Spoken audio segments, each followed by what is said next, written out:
Voice of Cards, The Isle Dragon Roars is a new RPG from Square Enix that recreates the feeling of a tabletop role-playing game in video game format.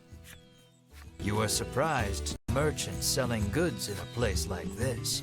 Consistently breaking the fourth wall, the Game Master will guide you on your adventure across what turns out as multiple islands, dealing with a plot that covers growth, betrayal, and the world's overdependence on the pharmaceutical industry.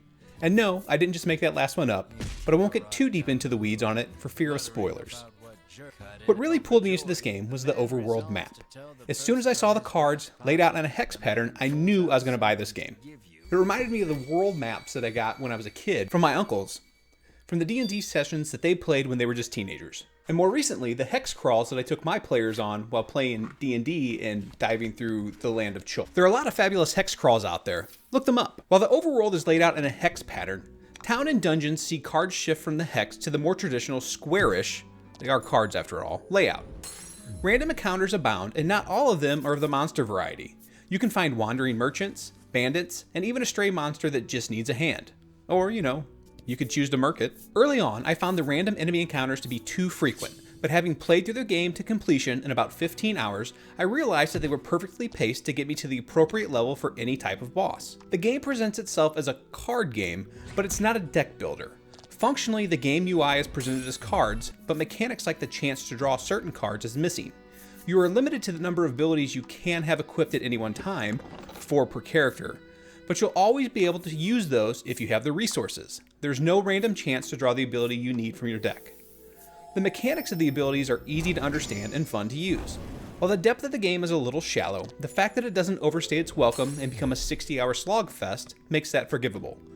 The main campaign should only take you about 13 to 15 hours to complete, and then you can go back and try and find anything you missed. There's one optional boss that only opens up after you roll credits, but overall this is a compact story that is respectful of your time, and there aren't too many fake outs that drag the game on and on. An interesting twist of some of the cards is you'll have to roll a die or dice to see if your ability lands, or if a bonus that it has procs. This makes it feel even more like an actual tabletop role-playing game, or a board game. I recently heard a question that asked, what is your favorite game that is a board game in video game format? While Voice of Cards is not a board game, I do think that this game does a wonderful job of casting the illusion of being one originally. I do think that Square Enix has a possible missed opportunity with this game. While new IPs can always be fun and exciting, if they had replaced the Carriage Master with a Chocobo Station and added in some crystals, they probably could have called this Final Fantasy Voice of Cards and sold 10x what they're going to sell under the current name. Overall, I found the game to be an enjoyable experience. It's a very good game, and I'd rate it a 7, falling just short of being a great game. There's also a card game within the game that is designed for multiplayer, but it isn't that memorable. If you want to extend your time in Voice of Cards, The Isle Dragon Roars, it's there for your entertainment.